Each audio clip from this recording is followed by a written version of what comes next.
14 days after leaving a CDC level 2 or level 3 country. And the CDC has recommended home isolation if you're not having any symptoms. The challenge with home isolation if you live in a barracks is that that's not exactly the ideal place if you've got an open bay barracks.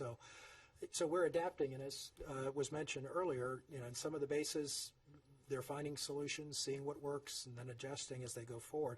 But the goal is to minimize the risk that someone would come back into this country, bring the virus, and then immediately get out into the community and spread it. And so that's what we're very mindful of, that not only do we have an obligation to the health of our service members and to their families, we also have an obligation to preserve our ability to do our military mission, and we have an obligation to the communities in which we have bases. So we're doing exactly what the CDC recommended with folks who are coming back from overseas so that we minimize the risk in all those areas.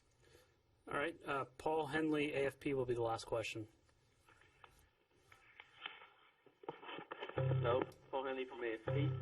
Look, I wanted to see if I could follow up on the Iraq stuff. Do you think you've reduced the spread of attacks from the militias? You haven't responded in a few days to recent attacks that we know of. Is there a kind of response coming? And I had a second follow-up.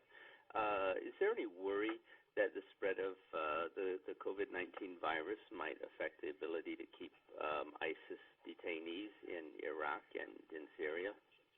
So on the first part of that, I think that we still are looking at how we may respond to any type of attack on American forces anywhere in the world. We retain the right to defend ourselves. I don't have an update for you on anything that's being considered or evaluated. But obviously, if something were to happen, we'll keep everybody in the press corps informed of that.